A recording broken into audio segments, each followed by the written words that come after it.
With that, I'm going to turn it over to Ron to kick us off by talking a little bit from the MSHA perspective of what this new rule and the new tools that it has means to him. And then what I'm going to do is go around with the panel and kind of ask a similar question. Like, you all have been advocating for and asking for this for quite some time, right? Like, maybe spend just a little bit of time sharing like what it means and where we're at and, you know, your hopes for it. So, but first I'm going to kick it off with Ron. So I appreciate everybody being here today, and hope to have a good discussion. So thank you.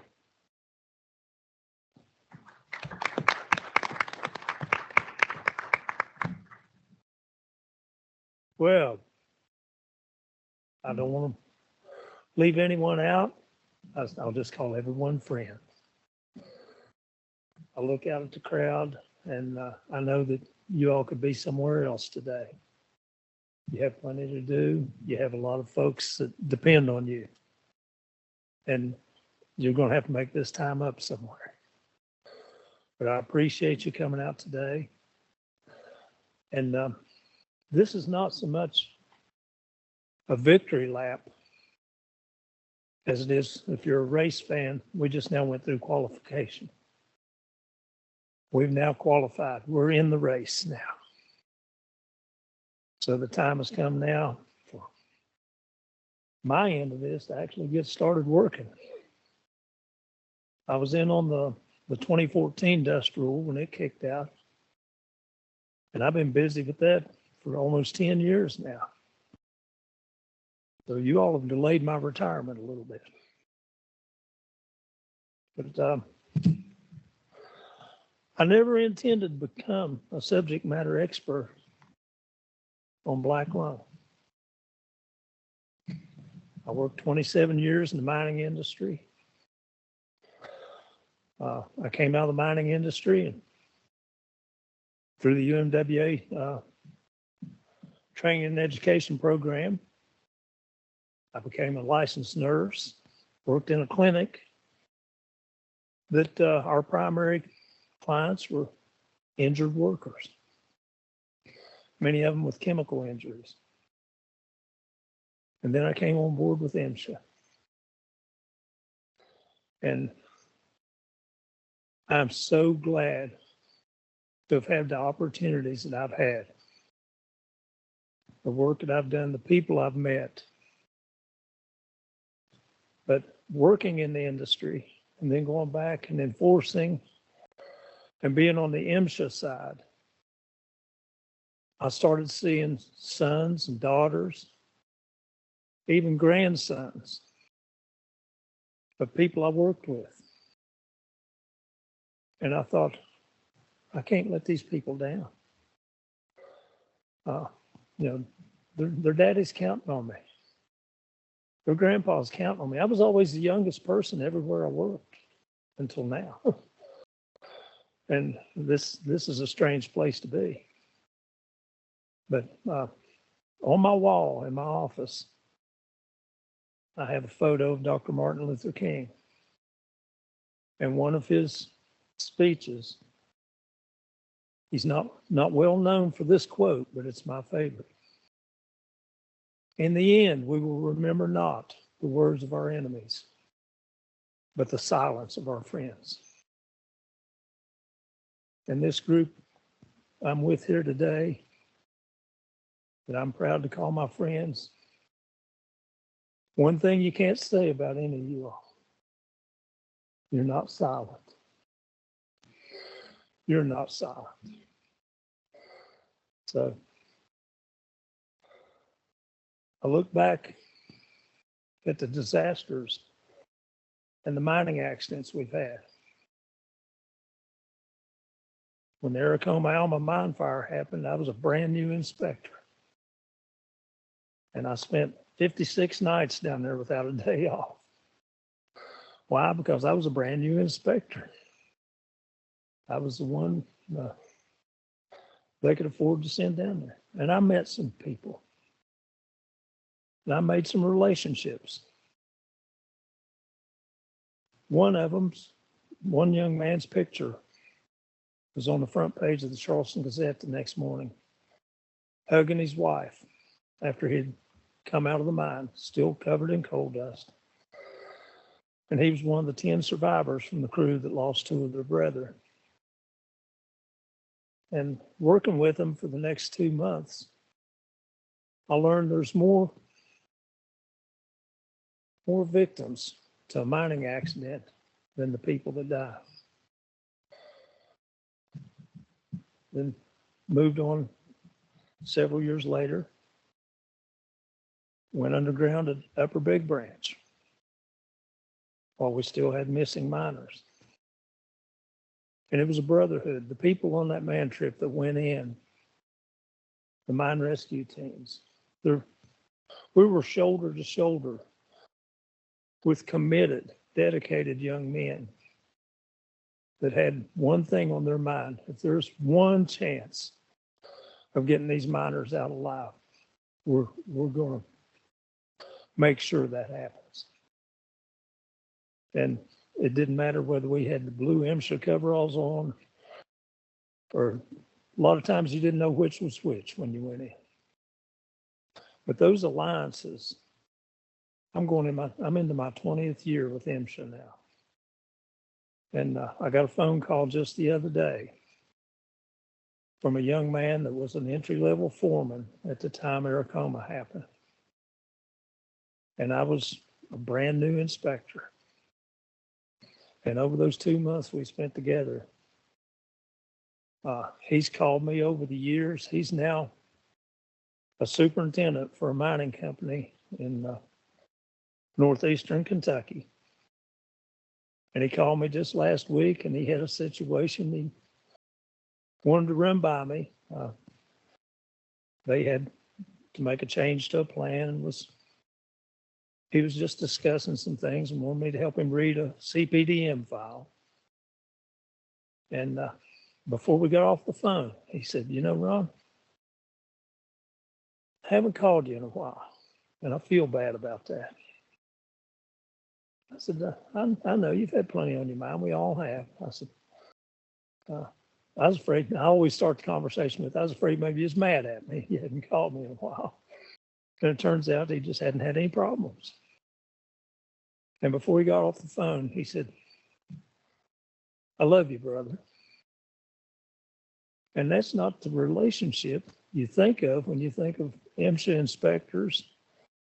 I was a boots on the ground EO1 inspector. Then I was a health specialist. Then I was health supervisor for 12 years or 7 years during one of the most changing times in MSHA, the 2014 dust rule. And yet we maintained that respect. Because through all of those 3 events I just talked about, we always respected one another, and we always felt free to talk to one another. Now, you all have done some great work. You've done some selfless work to get this thing to where it is. Now, the rest of the job lies with people like myself, our inspectors, our managers, and the people at the mine, the miners themselves and their management. How are we going to know if this is successful? It may take several years. How are we going to know if it's a failure? When we do nothing. The time has come. Doing nothing is not an option.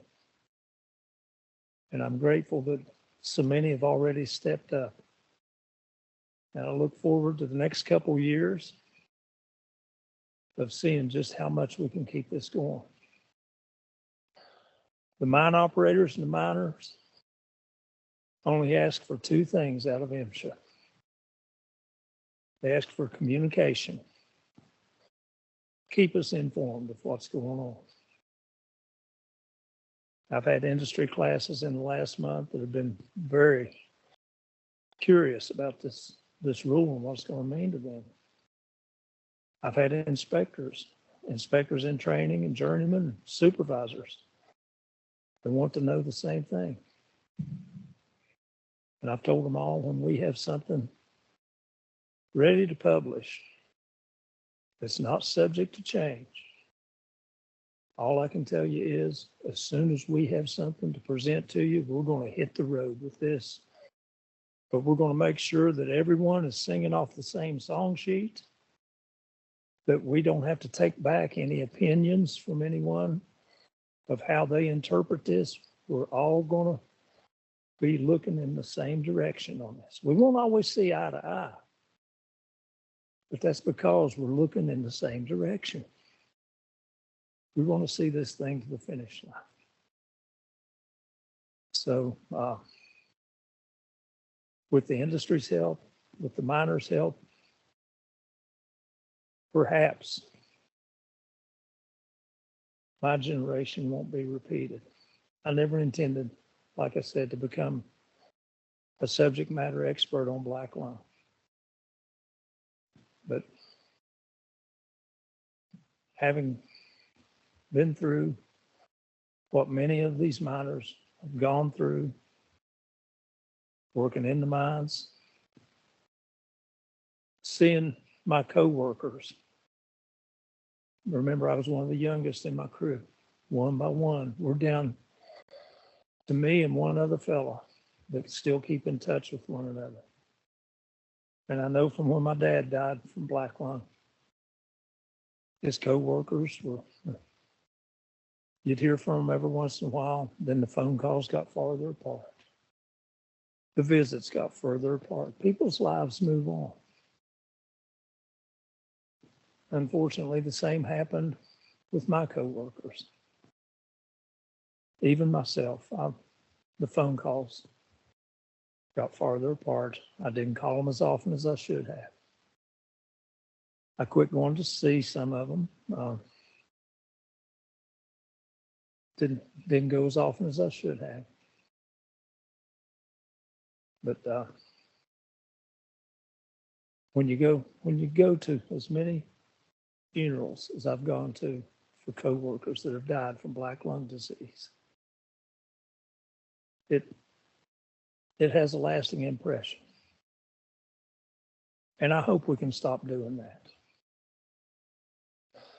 I think the 2014 dust rule was a big step because biggest thing it had us do was talk to one another.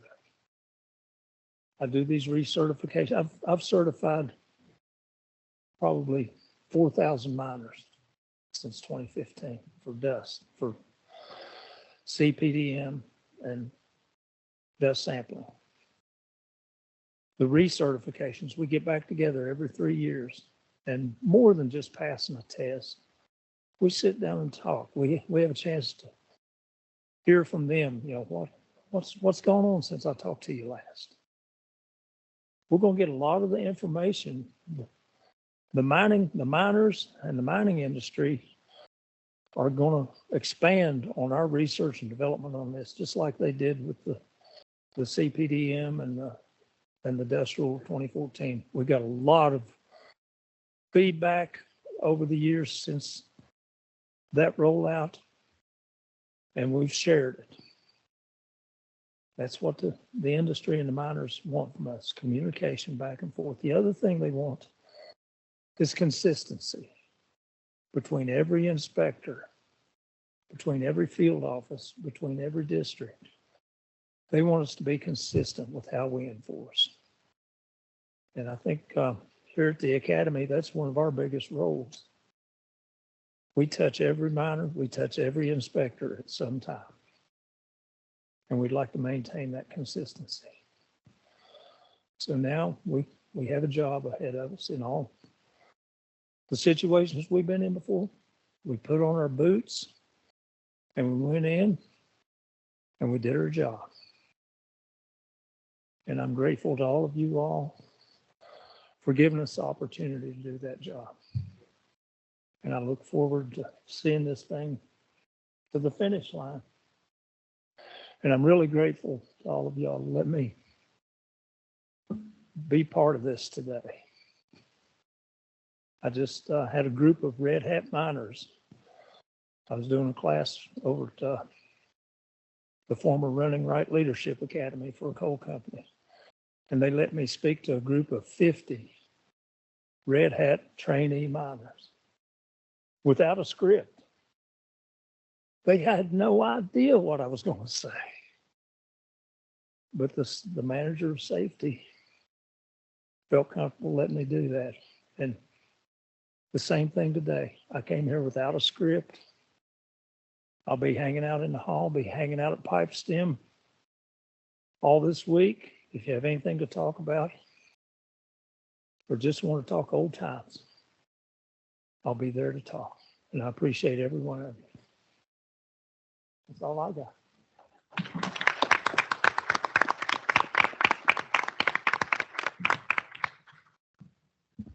Thank you, Ron.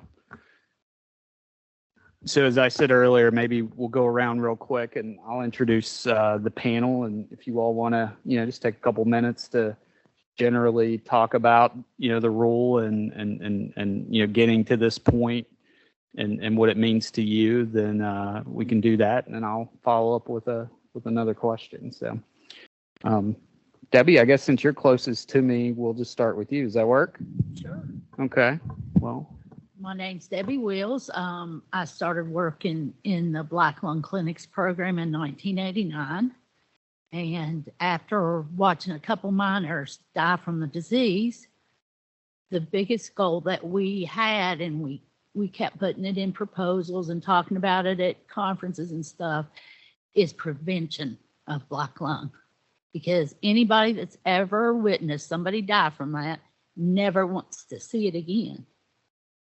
And the problem is we're seeing it more and more often. Instead of preventing it, it was just getting worse. So I think this rule is going to make a great big difference in the amount of disease that we see, and also the degree of the disease, because it's been published for decades, I think, since '96. Silica causes complicated black lung. It's the hugest contributing factor. So we want to make sure silica is controlled for that very reason. And at this point, I would like to say something else unrelated to the rule. How you get a rule or a big change in something like this is to bring a coalition of people together. And this would not have happened if we didn't have members of the National Coalition of Black Lung and Respiratory Disease Clinics, the United Mine Workers, the National Black Lung Association, all the Black Lung chapters working with us to get this big change. So I'm Josh Roberts. I'm the Administrator of Health and Safety for the mine workers. Was also an underground coal miner. Still consider myself a coal miner. I worked underground for 9.5 years, doing various things. Most of my career was either roof bolting or firebossing. I talk about this rule and what we think, is going to happen here with this.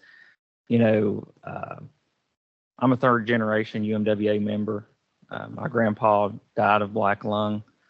I remember as a kid, before I even knew anything about anything, seeing him on oxygen and telling stories and the things that he's done, things that he's seen in his career, and remember him sitting in his living room holding up a UMWA health card and saying, but it was all worth it for this right here.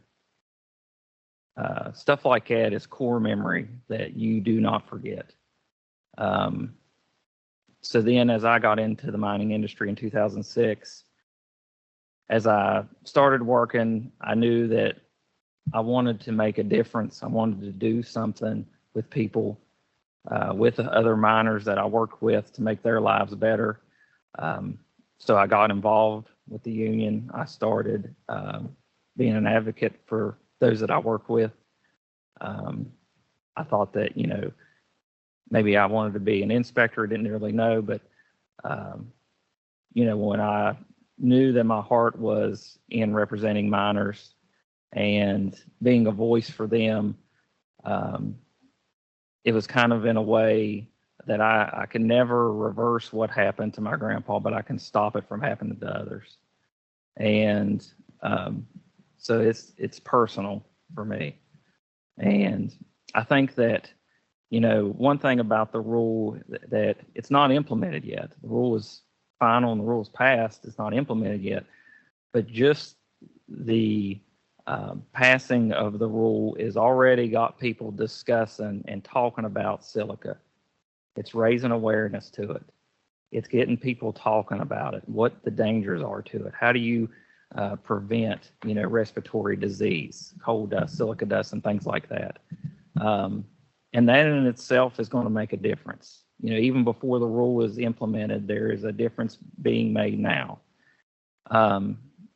You know, there's some important parts of this rule that I think kind of go under the radar, but they're some of the most impactful parts of the rule, and that's to the metal, non-metal industry. You know, the surveillance around that, the medical surveillance, and the sampling done that is not done at all right now is huge. And it will be very interesting to see what comes from the medical surveillance side on our metal, non-metal miners and what we find. Because that's something that the coal industry side of it has had for years, but now those miners are now afforded those same rights to free screening, lung screenings. So all in all, you know, I think that we're going to see a positive impact. And I think it's all going to come down to training. It's going to come down to education, and it's going to come down to enforcement of this rule. There's a lot of new miners in the industry now. I think any inspector, I think anybody who is in the industry day to day can attest to that, that there's a lot of new miners, a lot of uneducated miners that don't. I've talked to miners, you know, underground that don't even know what UBB is. When you try to give them examples of disasters and things like that, and they look at you, what's UBB? They don't know they don't know how dangerous, you know, the dust that they're breathing is. They may not have that generational knowledge that we've had from our fathers, our mothers, our grandfathers, that we've seen this disease, especially here in Appalachia. You know, it's like if you grew up in Appalachia and you grew up in the mining community, you knew what black lung was. And it was almost like, well, you know, if he was in the mines for 20, 30, 40 years, you know, it's just a given. It doesn't have to be. It doesn't have to be. So hopefully with this, the education around it, you know, and all the good things that it's going to do, like Ron said, you know, doing nothing's not an option. And so I think this is a great step into controlling what we're seeing as a big driver in the rise in black lung and PMF in Appalachia. So, and with that, I'll pass it down to Dave.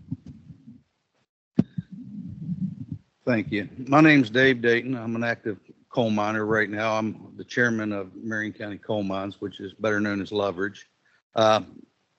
It's easy to talk about this because a few years back, I learned that MSHA was going to do something about silicas finally.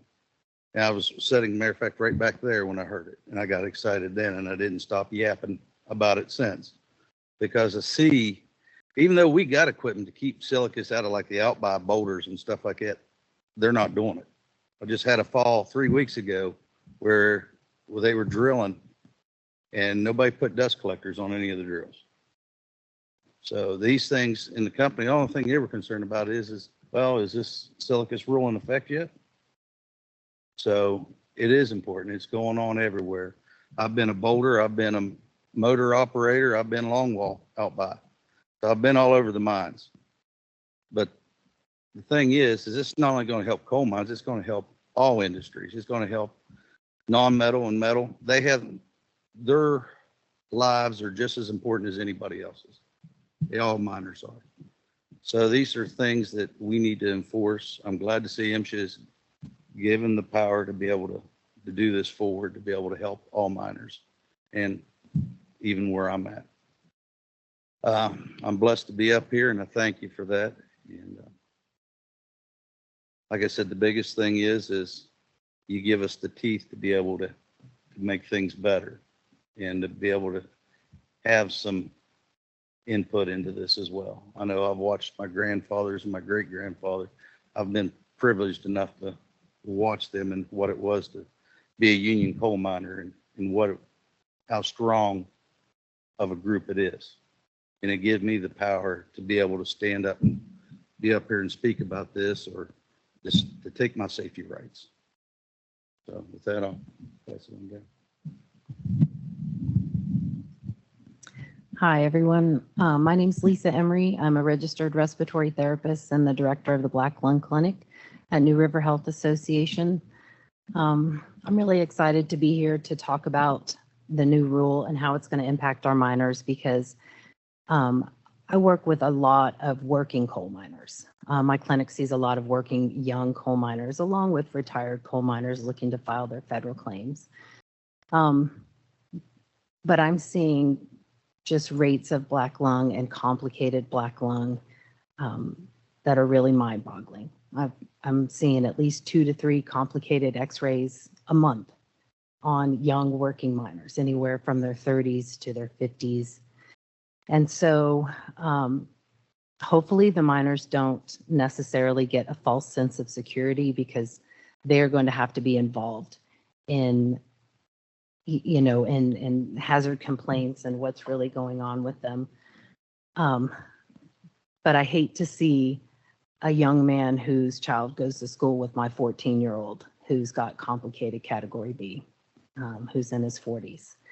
And so as seeing these x-rays continue to come in that are very alarming, I know that we haven't peaked yet. And when this rule finally comes into place and is implemented, it'll be, exciting to watch it unfold and see everyone's health improve. But I don't think that that's going to happen right away. I hope that with, silica and the dangers of silica coming out and being more publicized, that the miners will come in more often and get screened more often. I'd like to just, tell you what's happening in my clinic, where a young man in his 40s in 2019, he had simple 1/0, which is a positive x-ray, but very mildly positive. And last month he has already gone from, in 2019, 1/0 to complicated category B. So if he were to have come in more often, at least once every 2 years, maybe we could have talked to him about going part 90 a little earlier and got him out of the dust so that we could slow the progression of this disease.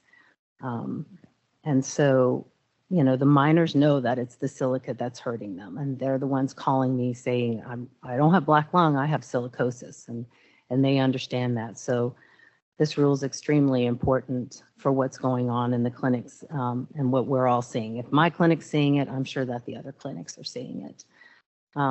So I'd like for the younger miners to start feeling more confident about speaking up, more confident about exercising their Part 90 rights. That's huge for me and our clinic.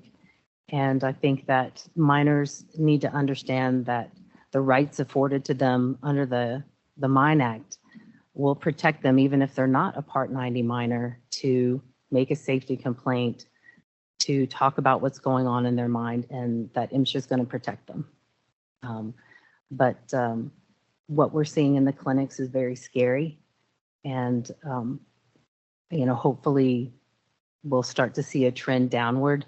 I don't think that'll be for a while, but I'm glad to be part of this group, and I support this rule 100%, and I'm excited to see it roll out. My name is Gary Harrison. I'm here to let you know that I'm glad about the Part 90, about the silica rule. I'm glad that we're getting that implemented. I can let you know that I had to come out the mine at 48 years old. And the struggle with that is I'm looking at our younger coal miners, what they'll be going through. I got a friend, I think he's around 37, 38 years old now. He got complicated. And I want to advocate for our young coal miners that's coming out. I don't want them to be like me. And seeing my weighing get worse and worse. It's some mornings when I get up, I'm sitting on the side of the bed and don't want to do nothing but sit there. Having to push yourself to get up and start moving. I said I wasn't gonna cry, but there's a passion to me. I don't want to see our young coal miners going through what we're going through. And I know the Silica rule going to help eventually. I know it'll take a while for it to come in, but I'm gonna keep on pushing. I tell everybody, hey, whatever I can do, whatever I can say to get the government, to get the moving, to get more inspectors out there, get more money to come in so they can do the job that they needed to do. Because we don't want to leave it up to the coal company to do it. Because let me tell you, as men, we're going to do what we got to do to take care of our families. And I really didn't know how sick I was. I had one clinic tell me I had black lung, but I didn't pay no attention to that. Till I got to run up to the mine office when I was down working in the field and running a bunch of steps. When I got into the bathhouse, I'm standing there, can't breathe, not knowing what to do or how I could fix this. And I'm saying to myself, you getting ready to die. And I don't want to see no young coal miners going through that. I want this silica roof to get moved. I want to get to go fast as we can get there. I know it's going to take a while, and I know that the company's going to fight every kind of way they can fight it. And I want to thank all the clinics, but if it wasn't for them doing what they do, a lot of us coal miners would be hurt. And I want to thank the UNWA because they are voices in Washington. If it wasn't for them, we ain't up there every day to give our voice. We ain't up there to tell the senators what we going through, what's going matter with us. We ain't up there to let them know that. We ain't got nobody to pay for us to be up there every day talking for us. The UMW is the only ones that we got right now to talk. It ain't just the union mines. They talking for the non-union mines too. So that's why I'm here today to try to let people know. Even we got sons and daughters, friends that we need to let them start speaking up for themselves. Because I'm gonna tell you, if the young men don't start speaking up for themselves and start telling the company, we ain't going to do it. I know it ain't going to be easy because, like I say, they were telling us what we can do. Because at the time I was working, you can pick a coal mine up anywhere. They let you know, hey, I got somebody ready to take your job right now. This is a time where there ain't many coal miners out there that they can start helping themselves fighting back. So I ain't going to do it. I had to pour it down. It was in my drawer at the house because I knew I couldn't use it back then when I was using it because I really didn't think I had nobody to back me then. But now we got the union backing, we got the federal government backing that something can be done about this. So we got to work with them. We got to do whatever we can do to help our young coal miners to move forward. I got a passion for this because this is what I want to see our young men not in the shape I am. It's some of my friends back there having a hard time breathing. And I don't want to see our young men breathing like I'm breathing right now. Thank you.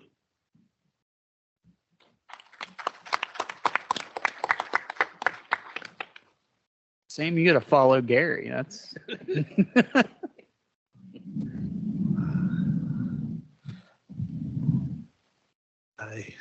I'm not going to try to because Gary said, can you hear me okay with this?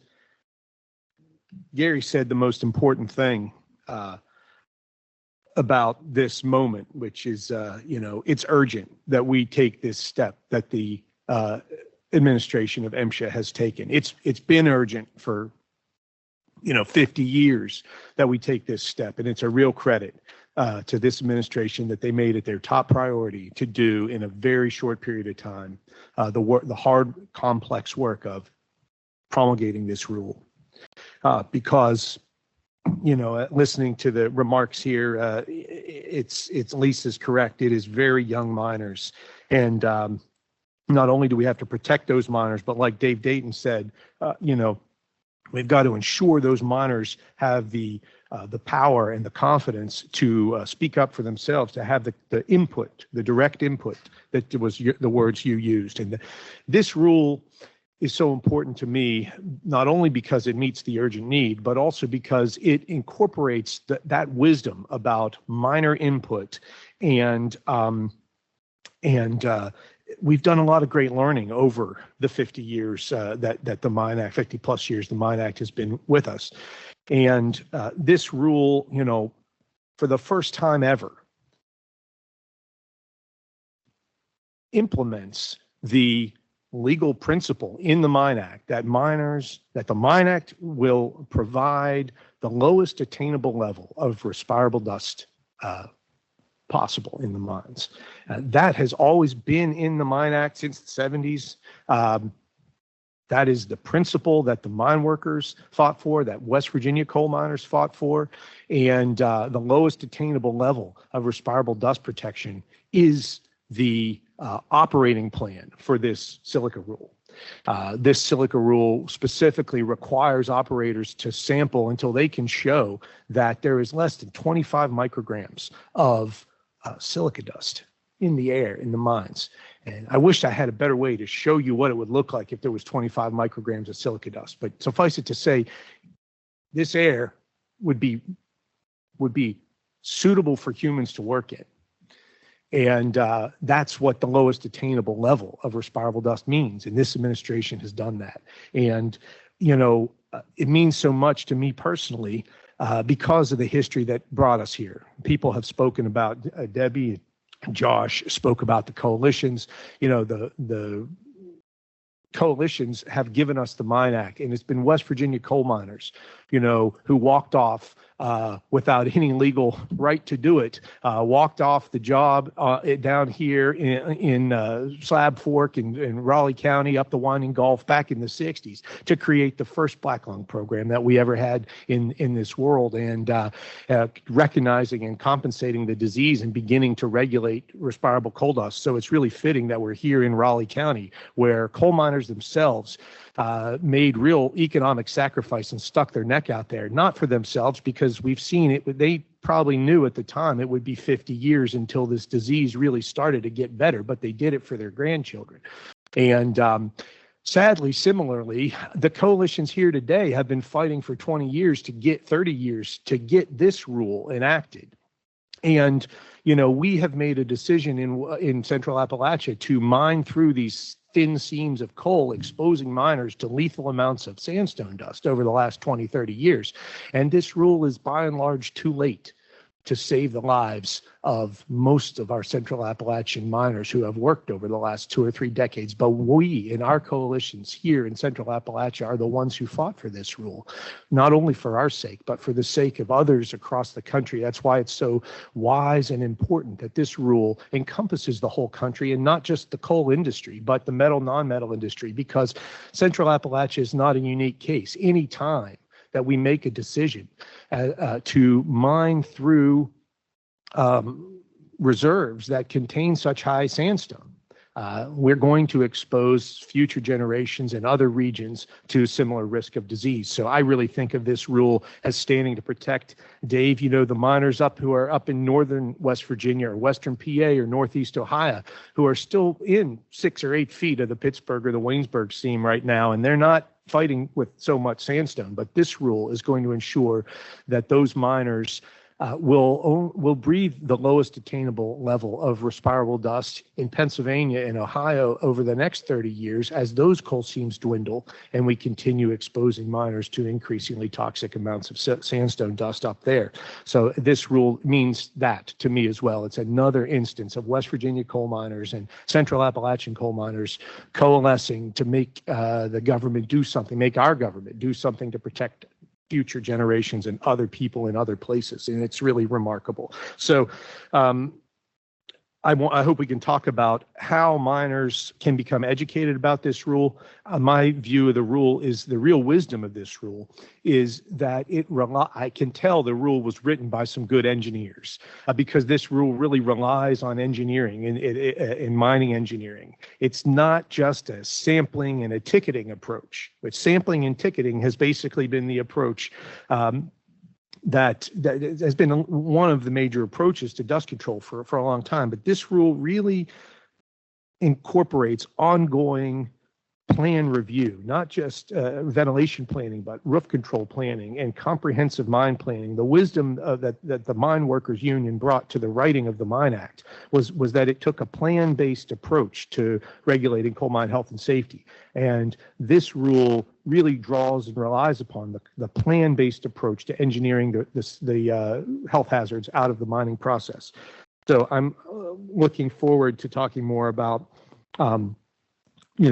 how that will happen, how we can educate miners, how they can participate in this process. What miners need to hear from this session today, in my mind, is what they can expect to see differently because of this rule, and what they can do about it if they don't see those changes, because they have very important rights to complain, of course, to organize in a union, but also to complain directly to MSHA through the hazard complaint line, and to file comments on the mine plans. Every miner who appoints a miners representative under the Mine Act will have the chance 5 days before any plan submission to review these new silica control plans and comment on them. And so I hope we can talk more about miner education. I just lastly want to thank MSHA for very wisely not only taking this engineering-based approach to the rule, but 2 years before you promulgated the rule, right at the outset of this administration, MSHA put out the Silica Enforcement Initiative, which was an effort to say to the industry, not only do we plan to regulate silica, but we're going to field test some ideas about how we could do better on silica protection. And it gave the industry the chance to try some new engineering approaches of their own and not to feel intimidated or scared about the prospect of reducing silica dust. That was really wise, and I think it was really effective. What I've seen in the dust exposure data over the last 2 years indicates that the Silica Enforcement Initiative, launched almost from day one by just Secretary Williamson in this administration, has already begun reducing silica dust, and not a single ticket, not a single citation was issued to achieve that. That was just intelligent collaboration, good engineering, and I hope that's a sign of what's to come under this rule, Lord willing. So thank you very much for how you got us here, and for being, for the commitment to collaborating to eliminate this disease. It took a team. Yeah, amen. So I told folks we may get the treat of having Dr. Cohen, and then he had and maybe just a little bit of a fashionably late, but he joined us after driving from Charleston, right? And so came straight here, and we really appreciate him being here. And we'll just, Dr. Cohen, let you take a few minutes to kind of address the same question we've been going around. And I know you've been treating miners and doing research and everything that you've been doing over the past, I don't know how many years, and just like to hear your perspective about, getting to this point and, what it means to you and the work that you do. Thanks very much, Chris. I apologize for being late, but better late than never. So I think is this one on? You guys can hear me? Okay, cool. From a clinician's point of view and also a public health researcher, we've been documenting for the last decades this increase in disease, this increase in severe disease in younger people, working with many colleagues and scientists from our universities, from NIOSH and others. And then we see them in our clinics, and we've been seeing them, and it's really been devastating. And throughout these last decades, we've been trying to figure out why, what was going on, what was driving this. And there were some early signs of what was driving this in terms of what we saw in the radiology, the patterns of scarring on x-rays. And then we started looking at dust levels, and we saw that there was more silica in these areas, these hot spots, where we were seeing young folks with disease, with rapidly progressive disease. And then we actually started looking at the pathology of this, where we really saw that it was silica. We didn't know. We had very indirect evidence. But then when we looked at the tissues of miners whose lungs were sent to the NIOSH autopsy program, but also miners that were coming to see us in the black lung clinics and who had, had lung biopsies or lung resections or unfortunately we had autopsies. And we saw that there was a ton of respirable crystalline silica, these really toxic, dangerous crystalline silica particles in their lungs. And it was more in these modern miners, in the ones that have been mining recently, than it was in these historical ones. We had archival tissue materials from people that were mining back in the, the 50s and the 60s and the 70s, and they didn't have all this silica in their lungs. And so it really was kind of the smoking gun that I think really, MSHA was already moving towards wanting to regulate silica. We knew there had to be a separate rule that really addressed silica head on as part of, instead of just having it be part of a formula. And when we saw all this evidence in our clinics, these guys coming in with very, very severe disease, and then we saw it on X-ray, we saw it on pathology, and we actually did electron microscopy studies where we could see what the particles actually were, focusing an electron beam on it and seeing that it actually was silica, and that it was in these more modern miners. And this is stuff that you shouldn't be seeing getting worse in history, but we should see it getting better. And so that's why we think that this, that we really nailed down the cause of the problem and this resurgent disease, and that something had to be done. And this rule is really very, very helpful in terms of all the stuff that Sam just talked about. And I'm so sorry, I probably missed everybody else's comments and maybe repeating things, but I think that is really important. But the medical surveillance part of this, I just want to say that the place where we as clinicians live is in examining people and trying to find signs of early disease. Because you can sample all you want and you can engineer all you want, but if you're still seeing disease, then either the sampling isn't right or the engineering isn't right. The medical surveillance of the population lets you know if you're successful or not. And we were seeing all these people with disease. We knew it wasn't right.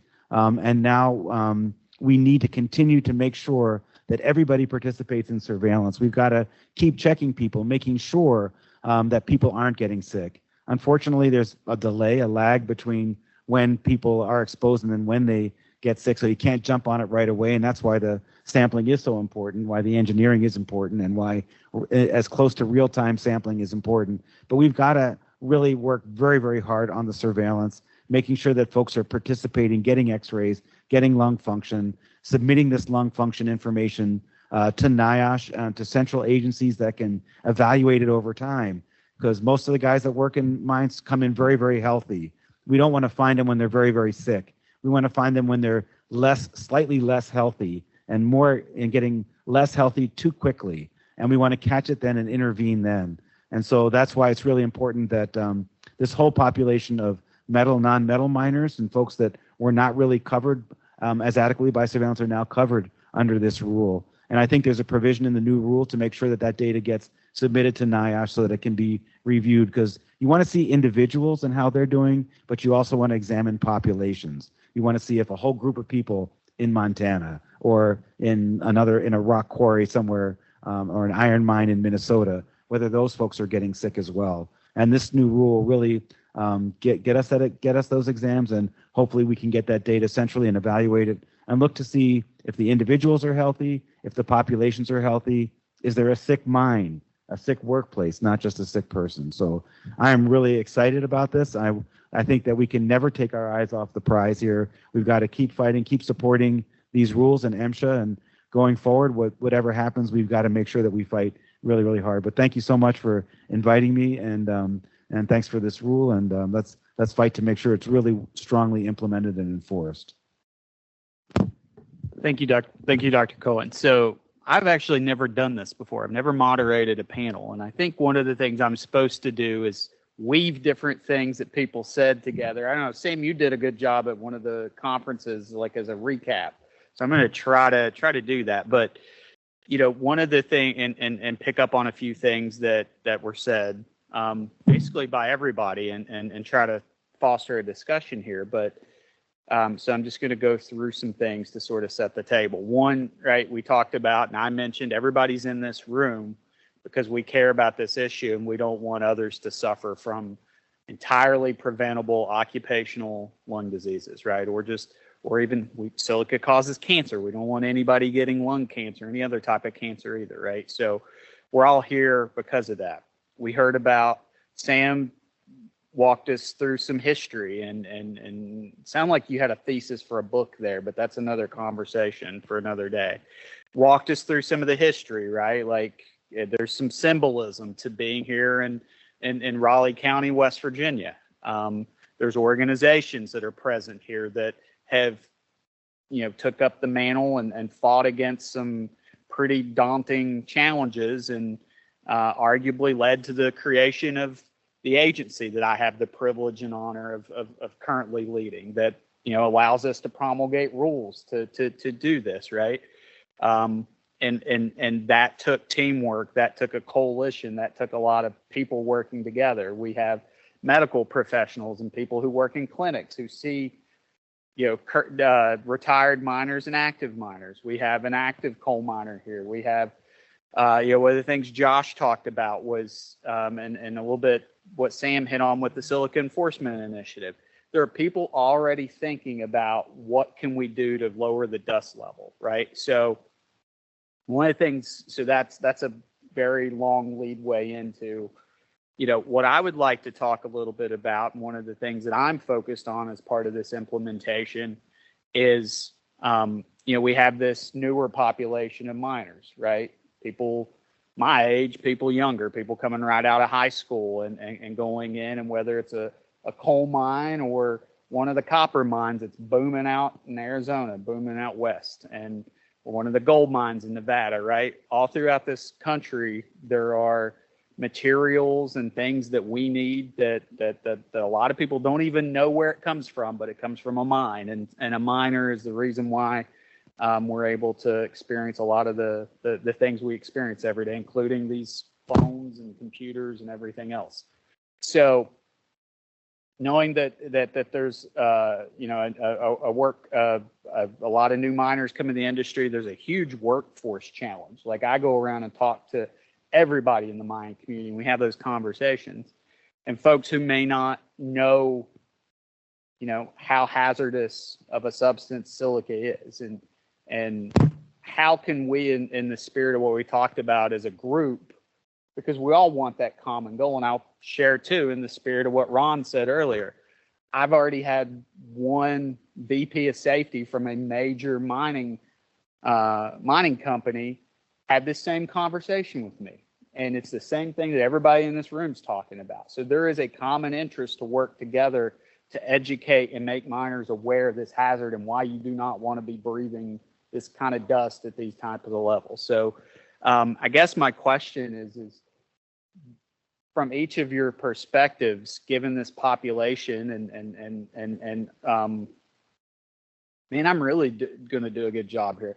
You talked about prevention, right? That's what we're all here to do. So how can we prevent more people from getting this entirely preventable illness? Like, how can we all work together, in the spirit of the Mine Act, right? Which says operators have the ultimate responsibility, but miners need to play an active role too. How can we all work together and each do our part?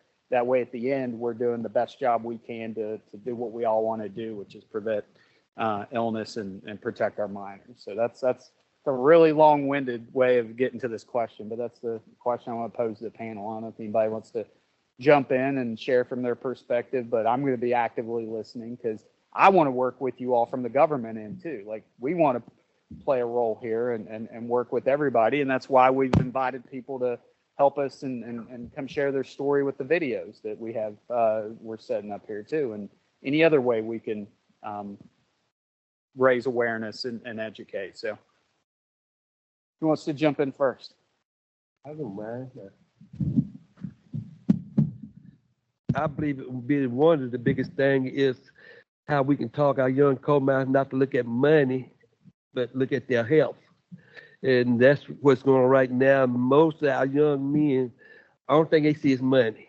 They don't see nothing else. Well, I can say same thing I did. I looked at money. The reason I went into coal mine because there wasn't nothing really out there. So, and them thinking it just won't be me.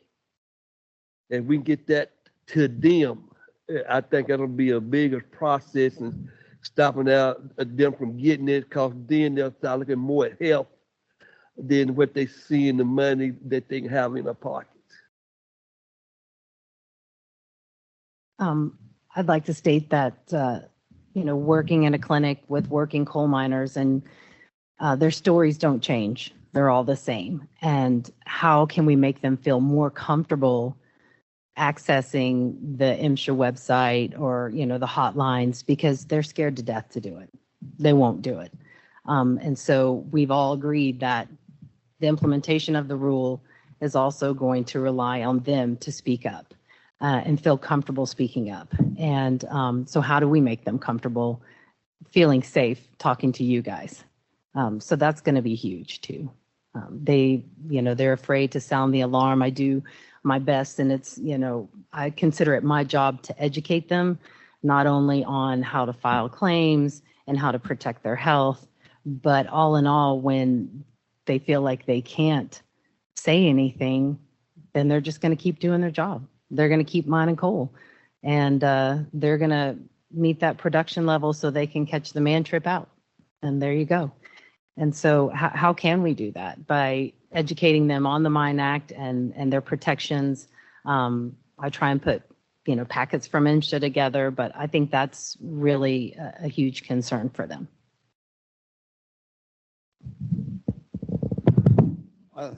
Gary's absolutely right about the younger miners. They look at the money instead of, what's ahead of them, but they also need to being empowered with MSHA giving them the power to be able to stand up for these rights will definitely help, because a lot of guys won't stand up unless they know they got some sort of protection. If it's a union or if it's MSHA, that's some of the things that can help with this. There's also a generation gap that's caused. So a lot of these young miners didn't watch their fathers suffocate. They might have watched their grandfathers. And the next thing to remember is the next generation. It's coming, their children, and having a safe environment for them in the future. I think that, one thing we're hearing here is if you want to, on these new miners, they got to be, number one, they got to be educated. They got to know what their rights are, and they got to know what the law is. They got to know what's in the plan. And the other thing is they have to be protected to exercise their rights under those laws and under those plans, because you can have all the laws you want. You can have the best roof control plan, best ventilation plan in the country. But if those miners are not protected and they don't feel that they have the right to speak out, it doesn't do any good whatsoever. We can make as many laws as we want, but until miners are protected and they have the right to speak up and they're comfortable to speak up, doesn't mean anything. And when somebody goes to work, whether it's in a coal mine or anywhere, and they got to be scared to speak up for their safety because they might lose their job or they might get put somewhere, that is wrong. And the only way these guys are going to get the protection is to join a union. Now, that's just a fact. I've worked both union and non-union guys, so I can speak from experience. Another thing, when you're talking about money and guys are worried about how much, money, when you look at where this disease is most prominent in Appalachia, there's not a whole lot of opportunities down here, guys. So when a guy's making straight out of high school $100,000+ a year to go to work, and he thinks that money is going to be threatened because he speaks up about something that he thinks might be wrong or be unsafe, it has a big impact. So that's why he's got to be protected. Some people, just as individuals, they're more apt to speak up, and that's fine. But a lot of people aren't. They want to go in, they want to just do their job and leave and not cause a lot of ruckus. What we do is a lot of times if we talk to guys, we try to educate them. We'll ask them, hey, especially our newer guys, we'll ask them questions about the law, the plans, their rights, make sure they know about it, and say, hey, listen, if you don't feel comfortable bringing it up, bring it to me. I'll bring it up. That's fine, because some people aren't comfortable doing that. But there's so many places that guys don't have that. and they're just out on their own. And until that changes, I mean, you have protections and you have mechanisms within MSHA and within the law that protect them, 105Cs and things like that. But guys are just not comfortable sticking their neck out there and doing that on their own. They need another buffer to feel protected, because all it takes is a foreman to tell them or make a comment to them off to the side somewhere, to make them rethink, saying something. And I think that's an uncomfortable truth, but it's something that people need to know. And it's something that I think that if any of us here in this room go out and talk to active coal miners out in the public, that you'll see real quick that is reality. That is what it is out there. And so the biggest thing is education, protection, and enforcement from the agency for these laws.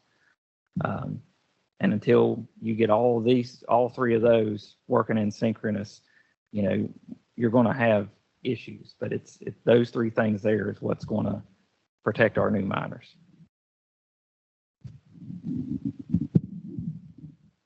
I agree with Josh, but I also think that each one of us has a responsibility that every time we talk to a working coal miner, we talk to them about Silica, we talk to them about the role, we talk to them about their right to make a complaint, and we explain to them if they do make a complaint and they get it fired after the complaint is registered with MSHA, we will help them find a lawyer to represent them, and they will get their job back.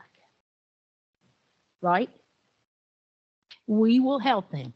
You have to not only educate them, but you have to give them an understanding of how this could possibly work, because they're right. The miners are thinking about the money. They are thinking about their job security. So when you know enough about this rule so that you can explain to them it's illegal for the company to fire them after they have filed a complaint, and that they have local resources that will help them if they are fired, that's when you can get a few more miners, to make the complaints and to let MSHA know what's going on. The other thing I want to say is, as we're people in clinics especially, taking a look at these x-ray reports, and we see 5 complicated reports from the same mine site, it ought to be my responsibility to tell you, hey, something might be going on at this mine because I've got 5 from this mine, and that's not common. So you need to get some inspector out there and figure out what's going on, because something is going on. You don't have a large number of miners at one job site with complicated black lung, usually.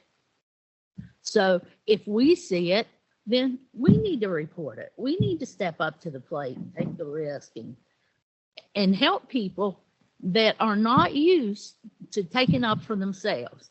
They're only interested, like he said, in their paychecks and supporting their families and all that. You have to, so if they're putting that at risk, you have to be able to help them figure out a way that they can make it through keeping their job, even if they made the complaint. Yeah, those have all been great points. And I just think that in terms of the education too about silica and toxicity, we really need to educate people about their health. And especially for the younger guys, young folks in general just tend to think they're immortal and that they're going to live forever and nothing bad's going to happen to them. And unfortunately, that's not the case. None of us are immortal. And what we want to really make sure is that we teach people that even though you're young and you feel healthy, you need to get checked. You need to participate in this surveillance. You need to get these x-rays done. We have so many people that work and don't participate. And we have to make it safe for them to participate. And have to make them feel protected about that, not just reporting unsafe conditions in the mines and high dust levels, but feel safe to go get their spirometry, their chest X-rays, and hopefully we'll be able to get some improved methods of surveillance and bring our surveillance techniques, roaring into the late 20th. I'm sorry, we're in the 21st century already, but trying to get some of this stuff into using a little bit more modern techniques. And that's on the docket. But I really do think they need to be protected and safe about getting checked, and to know why it's important, even though they feel okay, because we do want to catch this before you can't walk and you can't lift up 100 pounds. We want to make sure you can get it early, and then we can intervene as well. And it's not just the X-ray. This lung function is really the biggest part of the iceberg under the water. That's where people really have the worst morbidity, the worst suffering, and they need to get these lung function tests done well, conveniently near them, and then we need to get them over the years so that we can take a look and see how fast or how slowly their lung function is getting better or worse, so we can intervene. So make it safe for them to get that done too. That's a great point, Dr. Cohen. And your question, Chris, was how do we achieve prevention? I think there are two primary methods for achieving better prevention of this silicosis. Number one, education, and number two, empowerment. That's what we've heard from everybody here. Specifically on education, a couple of points. We have an opportunity with this new rule to educate people about the contents of the rule, which is really important. And the Education and Field Services Directorate within MSHA has, a mechanism to do that, to ensure that new miner and annual refresher training includes meaningful education about the contents of this new rule, but also need to do better on educating broader issues like Dr. Cohen just mentioned. So specifically on the contents of the rule, it seems to me it's very important that miners hear in their annual refresher and their in training and any other special training that MSHA can provide or assure that miners receive. What's required during sampling under this rule? Regular hours, regular job tasks, and regular number of workers. That is, we want MSHA to really ensure that the field service education people develop the educational materials to convey those points. Miners need to expect under this rule, it's not okay for the company to run these silica samples if I'm not working, my regular hours. If I normally work 10-hour shifts, I better be sampled under a 10-hour shift. Now, the time-weighted average is supposed to help with that, but nonetheless, it's important that they don't work unscheduled overtime, for instance, which happened for years. Miners would, when dust pumps were running, the pumps would only sample during the scheduled time, and they would cut the pumps off. We hear a lot from miners about that during any unscheduled overtime. That can't be allowed by MSHA under this rule. So miners have to know when the silica samples run, we're going to work our regular hours. We're going to do our regular job tasks, including cutting overcast, shafted slope development, cutting rider and rock and sandstone, just like we normally do.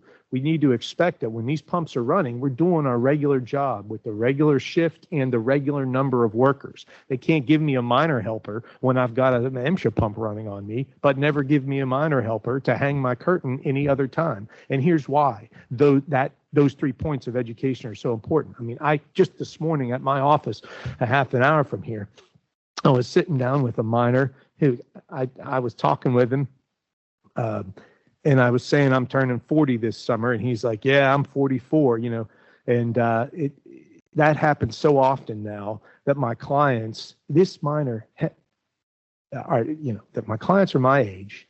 This miner has been diagnosed with category C, complicated black lung. He's 44 years old. That means he's basically lost an entire lung, or the majority of one of his lungs.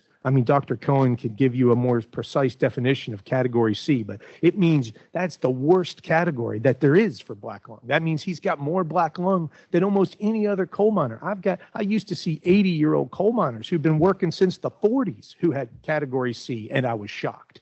And this is a 44-year-old guy. It just underscores, the importance of Dr. Cohen's point that we've got to be conducting breathing tests on people in their 30s after 5 years of work, because Lord knows it doesn't take more than 6 or 8 years of working in sandstone to get really serious, bad, deathly terminally serious silicosis. So education about the particular requirements of this rule. Miners should expect the silica sampling under this rule occurs while they're working their regular hours, doing their regular job tasks, and with the regular number of workers on their section. But also the education process should remind miners, like Dr. Cohen said, that you have protection under the Mine Act. Once somebody knows that you have black lung disease, even if you haven't made a complaint, even if you haven't filed a Part 90 low dust transfer request, Section 938 of the federal code implementing the Mine Act really provides that once you have black lung, you're protected from discrimination in the mines. Once you have pneumoconiosis or silicosis, the Mine Act protects you from not only being fired, but losing hours, suffering any economic loss because of your disease. And I really, on this point about education, I want to recognize MSHA has done a lot to educate miners over the last couple of years. We have now, MSHA made a priority to educate people about Part 90. There are 10 times as many Part 90 miners in America today than there were 2 years ago. I mean, that is not an accident. That is the result of education by this administration and this coalition.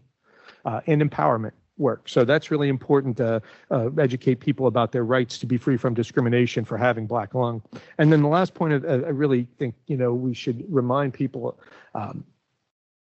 about and teach miners about is when MSHA inspectors explain to people that they have the right for a miner's representative. That's going to be increasingly important under this rule because the rule requires so much of its work to be done through plan review. And the thing that, like Josh reminded me, I hope MSHA special investigators and inspectors will remind miners that you have the right to select a miner's representative to go over these silica control plans, but it does not have to be a miner from this mine. You can call up Josh Roberts, not to put more work on old Josh over here, but any 2 miners anonymously at any mine in this country can call a union and ask them to serve as their miner's representative, or they can call for that. You don't have to pick somebody at your mine. And, I know that sometimes is a really empowering thing for miners to do, to select a union to represent them, not necessarily for collective bargaining purposes immediately, but for purposes of ventilation plan review. That's a very powerful right, and I think it's important that in educating miners about their rights, MSHA doesn't really explain to them it doesn't have to be a miner at this mine. And they have walk-around rights too. They have walk-around. The miners' reps have walk-around rights, exactly. So I think as you're doing the education about the specific contents of the rule, please also encourage the inspectorate to educate about all the meaningful rights and how to use them. Well, Sam, I'll just say real quick on that. So I speak at every commencement of every MSHA inspector that I can. And I kind of look like Wizard of Oz back here. I'm in my office in Arlington, and I got like this big head on this screen here. One of the things I say in every one of those speeches that goes out, I ask our inspectors if they have some extra time to spend it talking to miners and talk to them about their rights, because that is time very well spent, and it's for the very reasons that you just said. So, but to Debbie's point, right, we all have a responsibility to try to do that and to try to have these conversations. They're not easy conversations to have. And I heard you all, and I shared this with some of our employees in our top staff meeting the other day. I had to come back to West Virginia, Domingo County, because my best friend's father passed away, and it was a coal miner and a member of the United Mine Workers. I'll go ahead and throw that out there. And as is the case in this area and other parts of West Virginia, you get the old family cemetery that's up on the hillside, and a group of us had to pack it up the hill. And a lot of the people, they didn't know me. They didn't know I was the head of MSHA. Just I'm there as supporting my best friend, right? And so I was part of the group that did the lifting and went up, and there were some former coal miners there. And we got to the top of the hill, and one of the guys that was helping us said exactly what you are talking about. He just spontaneously said, I wish I wouldn't have traded my health for wealth. right? But at that point, it's too late. And I heard that, and obviously left an impression on me because I'm sharing it with all of you all, right? And so, you know, it's what can we do and all work together. And you know, I'm gonna bring Ron's point back in here again, right? Because we also have to work together if we're going to be as successful as we all want to be. We're all going to have to work together, including with industry, on as much of this, the implementation of it, the enforcement of it, using all the tools that are in this rule. You know, we all have the same objective here, which is to protect miners' safety and their health. And you know, I'll cite an example that we're seeing right now that's on the safety side that I think illustrates that we can do just that. Maybe we can have the same or similar outcomes in this space and in the health space.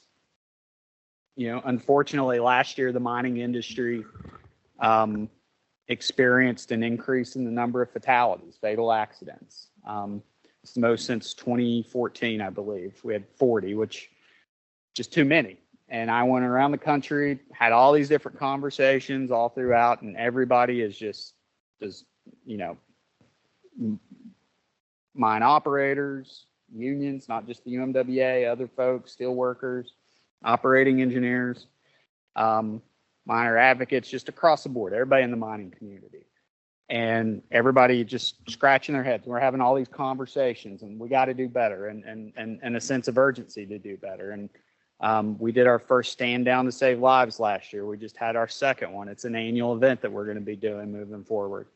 I sent a letter out to the mining community and basically had a couple different messages, but the big one was, you know, and it just makes common sense. Set aside the fact that the law tells us that that's what we're supposed to all be doing, is we have one common objective, whether it's MSHA or the, you know, industry or labor, everybody that's in this together, we all have this same objective, which is to prioritize miner safety and health. But set that aside, right? Like common sense just tells us that's what we should all be doing too. And, you know, as I have conversations with industry and, you know, that, you know, having a safety and health culture is a good thing for business too, right? Having a safe and healthy employee is the most productive employee that you're going to have, right? And so all these different things move in that direction. But I made the simple point is that we know from history that when we all work together towards that common objective, we're the most successful. And, you know, I can report that, you know, unfortunately, we just had fatality number 8 so far this year, and 8 is 8 too many. And we always want to strive towards 0, but that's 13 less fatalities than at the same point in time last year where we were at. So we've had a significant decrease in the number of fatal accidents this year, and knock on wood, and I hope that trend continues, and hopefully we don't have any more of this year. But you know, I think that is proof that we've all put a collective focus on, you know, making mines safer, identifying and reporting and eliminating hazards, all the things that we know. There's, yeah, roughly a handful of things that we know that if we put them in place, that you can prevent most serious accidents. And we talk about them at MSHA all the time, and we're out trying to talk. We could do the same thing in the health space. We can have the same outcome in the health space. And I think this rule is an opportunity for us to do that. And so I am looking up, I think this was supposed to run until about 3:30. I'm okay going just a little bit over if folks want to. But if you want, we can do kind of one more final round and wrap things up. And you all want to? You want to? Anybody out there got a burning question? I'll let somebody. Oh, okay. See, that's what. So, as long as they're the ones having to answer it, right? Okay, I might.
You did ask a question that I have to answer, right?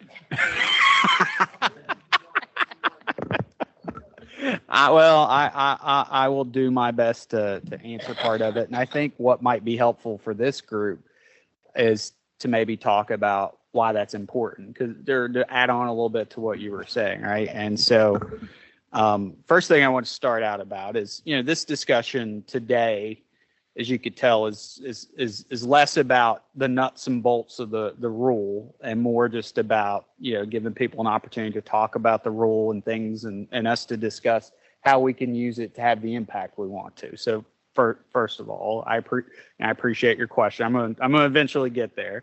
Second, one of the things that we're working really hard at MSHA, as we do, historically with every rule, and you might remember this, Ron talked earlier about the dust rule, and there was lots of meetings and discussions and all those things. We're working really hard to try to get all that put together at MSHA, and we're going to start out with having large stakeholder discussions. We're working on some frequently asked questions, all the standard things you do as part of the rule implementation process, and we hope to have that out there soon. I feel comfortable going ahead and saying this.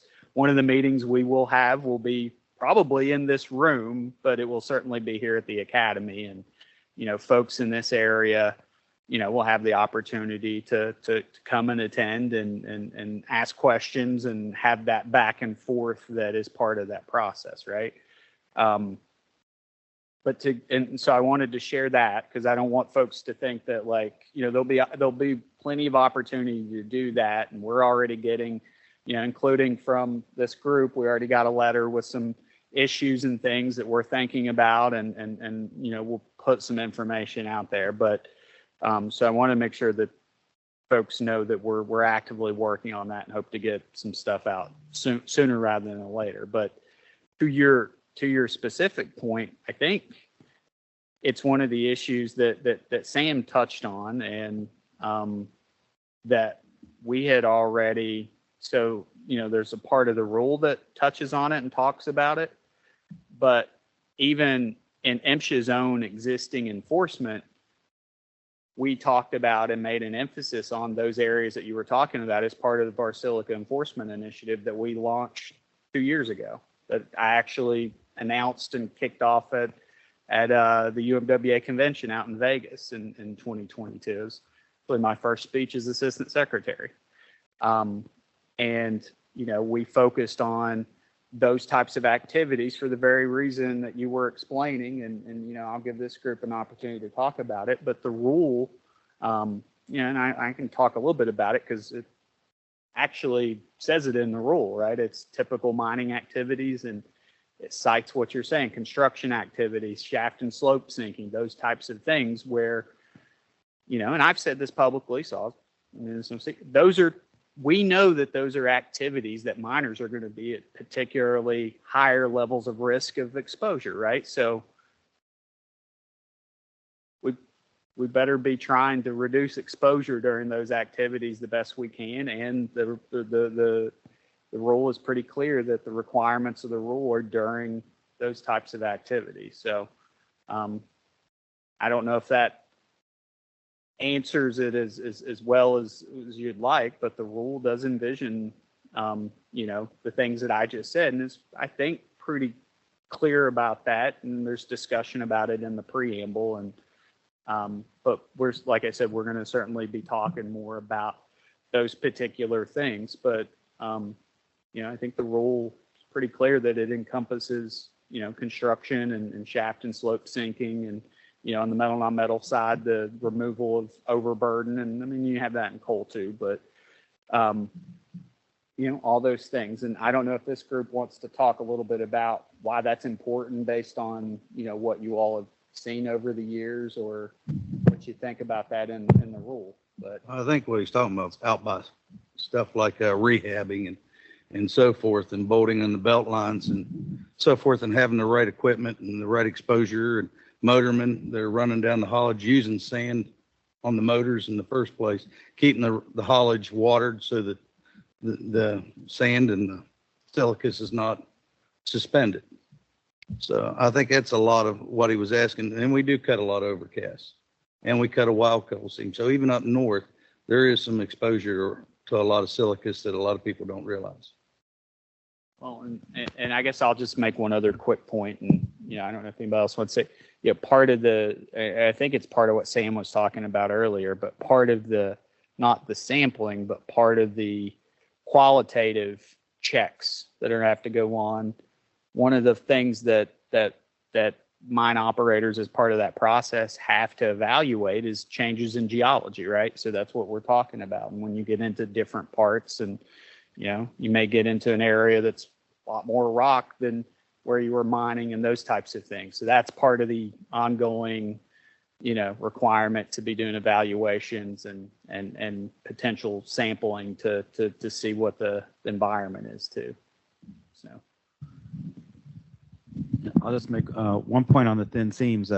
We always thought that thin seams were associated with higher respirable crystalline silica. But my colleague, Dr. Go back there, and others from our group at UIC have shown using AMSHA sampling data and then linking it to the mine IDs and then the mine heights from separate data sets, we've shown that thin seams are associated with higher respirable crystalline silica, proven it. Something that we've always thought about, but I don't think it's ever really been proven. I think it's going to be published at some point soon, Leonard, right? But it's submitted for publication anyway.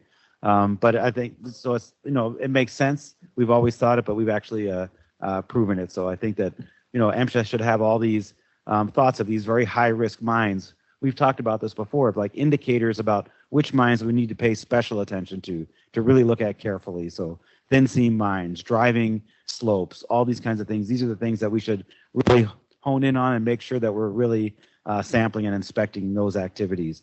But for sure, the thin seams are a real problem.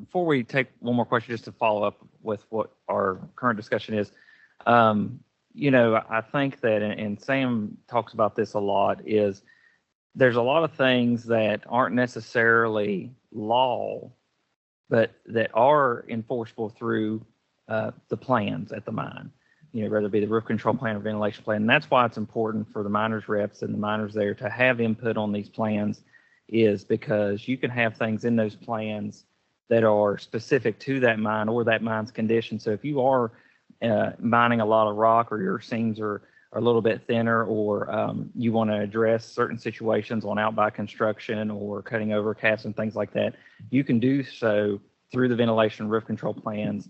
And then essentially, once those are approved by the district manager, that's law. Those plans are law. So those are important tools, and things that we push for our members to do is to be involved with those plans and have input. And it's, so just because it's not something that is specific in a certain part of 30 CFR doesn't mean that it can't be addressed in a plan somewhere. I'd like to say on that too, that most of the time the companies wait till a weekend or Sunday to have a lot of done because they know they can't get the air to do that.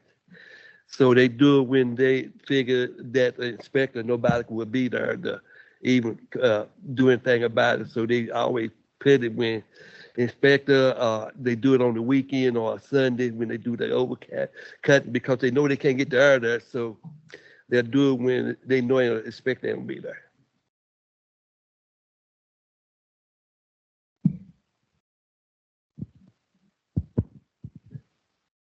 You mentioned that the rule is not yet implemented. I'm curious if you can talk about the implementation, how that's going to work, and any political risks associated with timing of that.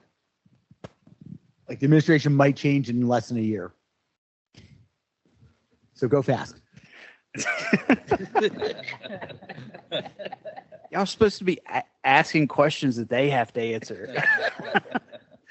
Well, I guess what I can say about that is that, and even if you go back to the 2014 respirable coal dust rule, there was phased implementation, and part of that had to do with the introduction of the CPDM and things. And, so as part of the process, we took all the comments that we got, all the testimony from the public hearing, including the one that happened in this room, and we weighed all those and considered them, and so one of the things, and so to get to your point is that first of all, as we already talked, I think people are already thinking about this, and part of the reason why I started talking about it 2 years ago was I wanted people to think about it. If anybody's been listening to me for the last 2 years, they should have known that this was coming. And so I think folks had already started thinking about it. We went through the whole process, but we did hear that, especially on the metal non-metal side, that there's some differences and some changes and sampling requirements that maybe some operators have never really had to do. So we considered all that, and one of the things that's in the final rule is the coal parts of it, and the enforcement on the coal side will happen in a year, and on the metal non-metal side it's 2 years. And and there's some reasons for that. We explained it in our preamble, but the rule itself, to really get to your point, I can't remember off the top of my head, becomes effective this month in June. So the rule will be effective. But that's the compliance part of it. So, and we're encouraging everybody to go ahead and start working towards compliance, right? Doing sampling, working on your engineering controls, like get ahead of it. Like there are resources available. There's lots of things that can be doing now to get to that point. And we know, and that's why we're going to go around and have all these discussions and to offer resources and try to get everybody to that point, because at the end of the day, we all want to get there, and we all want miners to be protected, and we want the implementation of it to go smoothly. And that's what I've committed, and that's what we've, as an agency historically have done and will continue to do. But yeah, the rule becomes effective this month. I mean, I guess it's not, I mean, it's out in the public domain, and I won't say any more than just to say it. I mean, there has been at least one legal challenge to it that's been filed already in the 8th Circuit. But the rule is set to go in effect this month.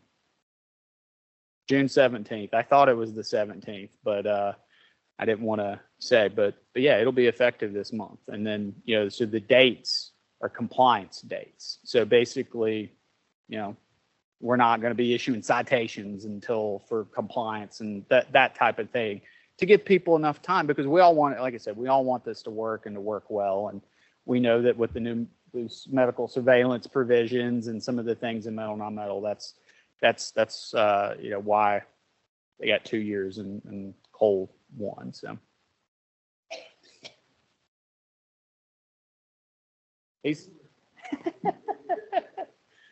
so I don't know, we might have time for maybe one more question or so. If looks like we got at least a few hands up here. So Could you comment on your staffing challenges that you have with staffing and how that might impact enforcement? It's a good question. And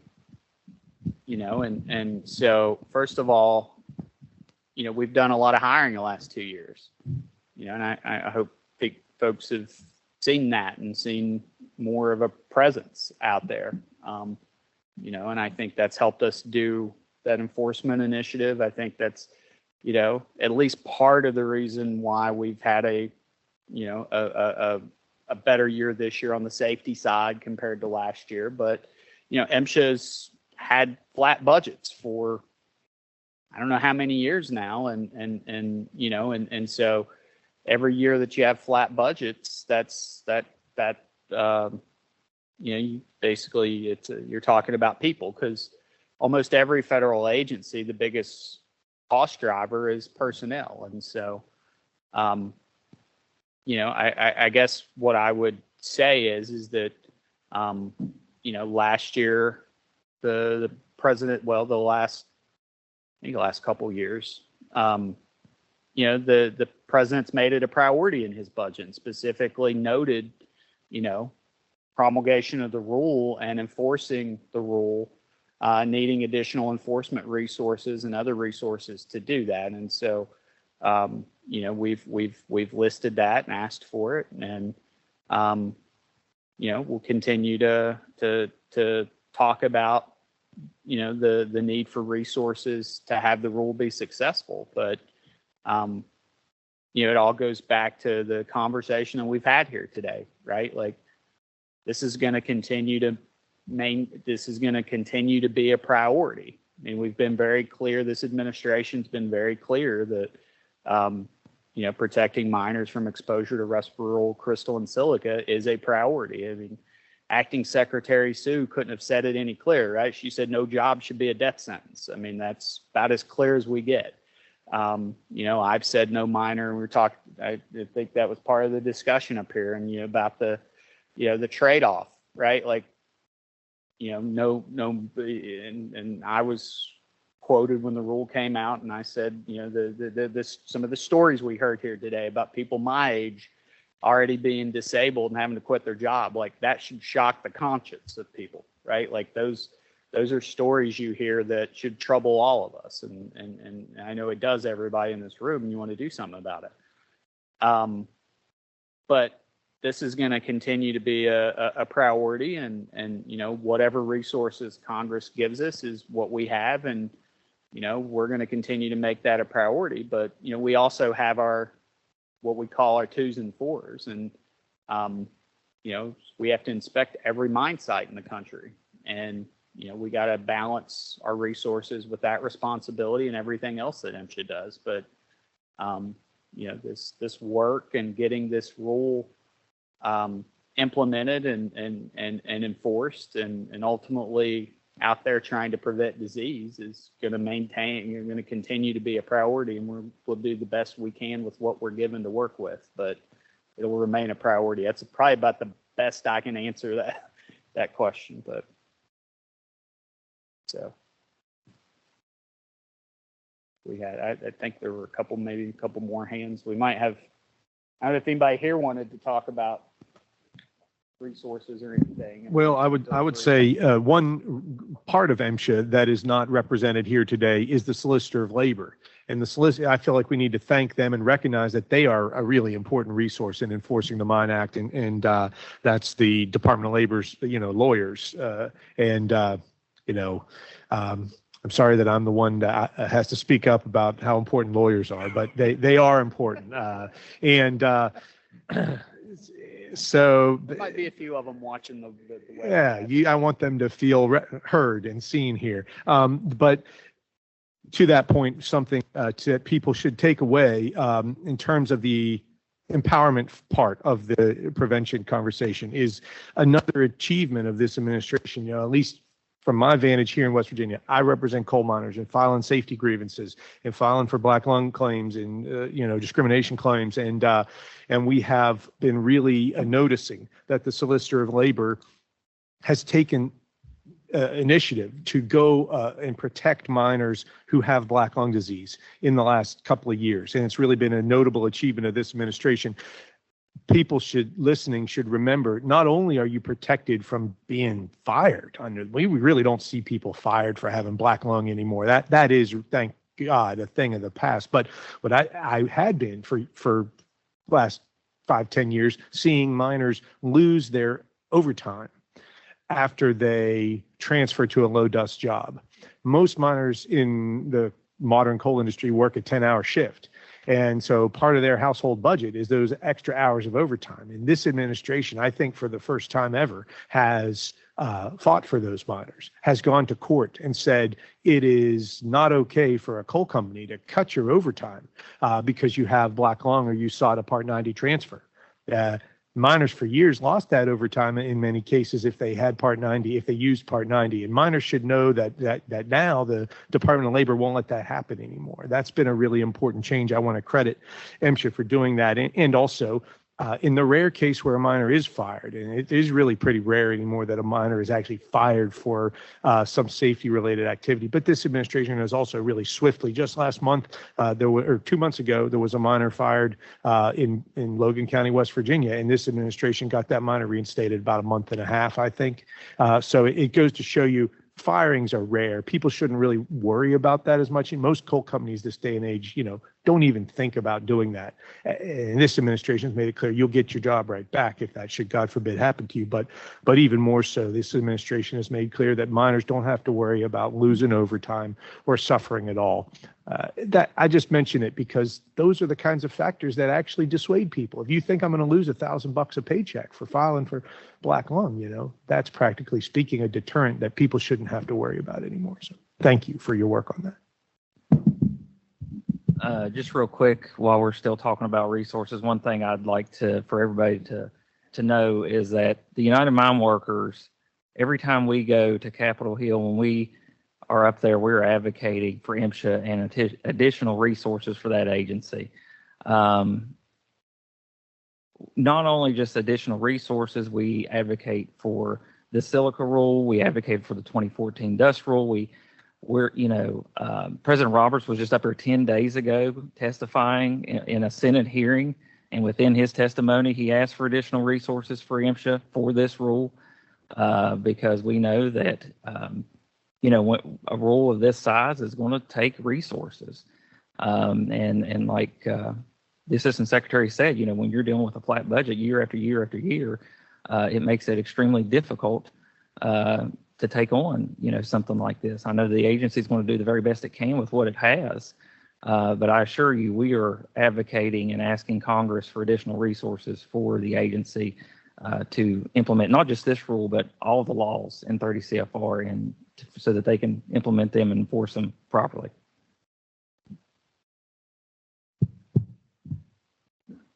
I don't know. We got maybe, I don't know, is there maybe one more question? I know there were a couple hands. Looks like.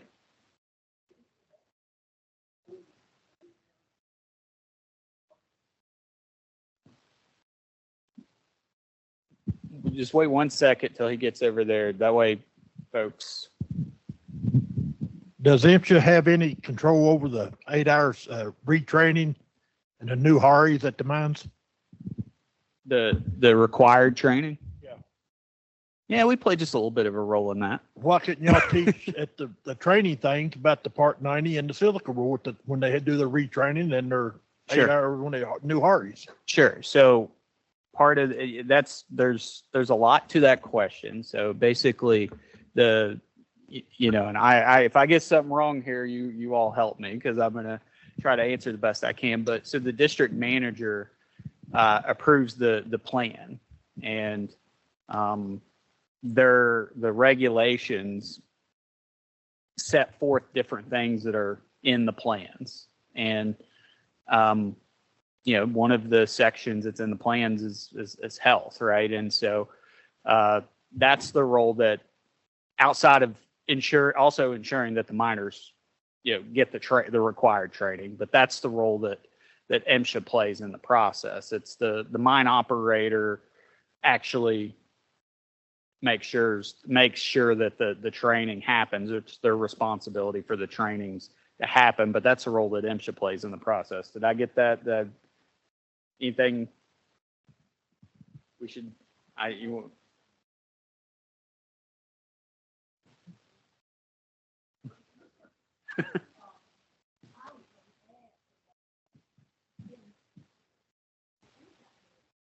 yeah.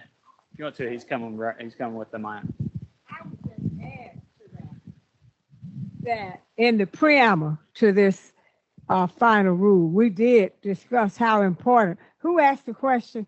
I didn't turn around. We did discuss how important training was, and that minors be trained in the adverse health effects of silica, so that they are aware of it, and then they know how they have a role in helping protect themselves. But that we talked about, that has to be part of what the mine operator does through this training plan that Chris is talking about. So it's kind of a whole section in there on training, because that came up as a comment during the comment period, how important training was.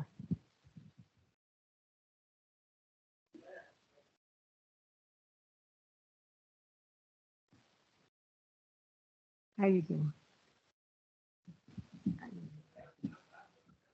Okay. Well, I'll just say real quick. I mean, you asked a really good question, Yeah, right? And that's one part of basically the conversation that we've all been having here, right? Is like training is incredibly important, but these conversations should be had every day at the mine site, right? And everybody should be involved in them, and they should be an ongoing thing.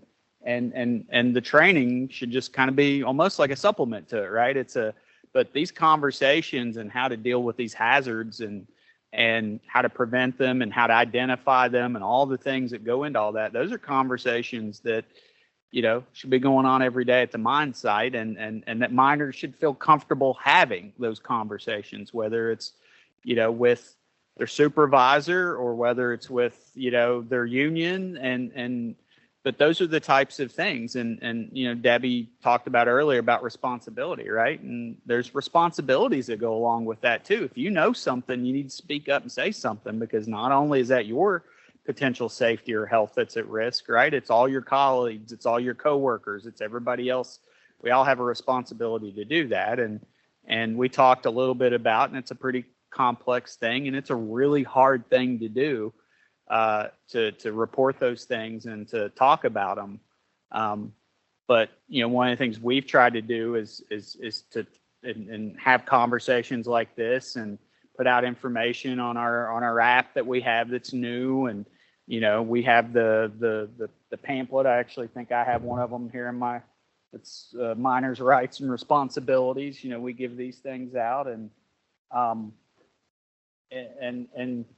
to just have those conversations, but to let miners know that, at the end of the day, it was what we were talking about, the buffer or the fallback, right? That if something happens, you can contact MSHA, whether you see something and you can't get it addressed at the mine site. We've seen hazard complaints. The number of them that are coming in, they went up pretty significantly last year. So that tells me that there are more miners that feel comfortable speaking out.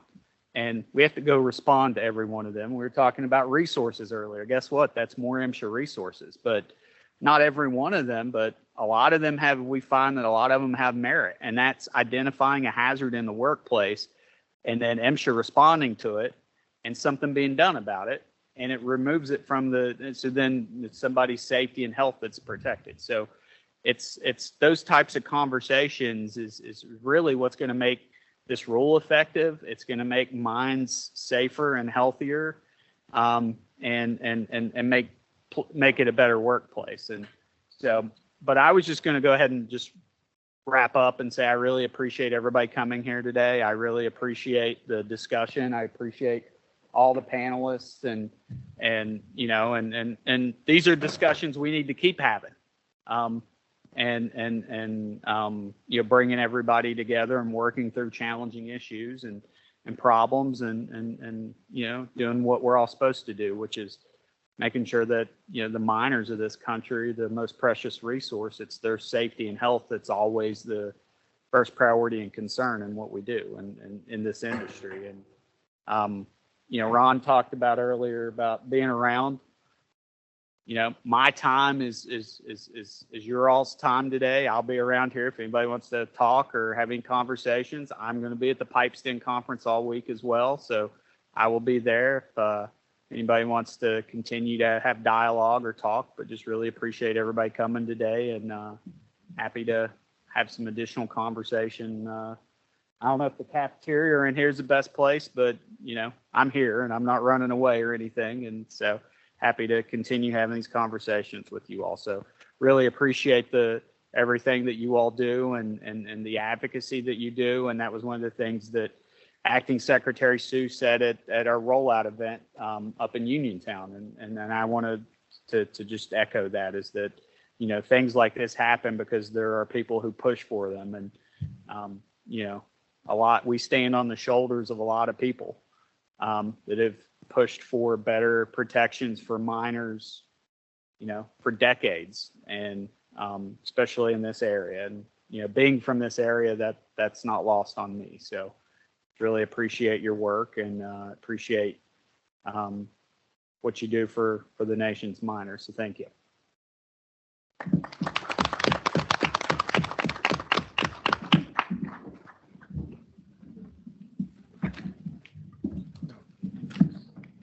And again, if anybody wants to do one of the videos, I think they're set up back there. I think still. Are they still set up? Still back there. If anybody wants to help us do some outreach and education and. Not to get my 2 cents in. Yeah. How are you? Good. How's it going? Okay. Yeah, I think we can go to that room.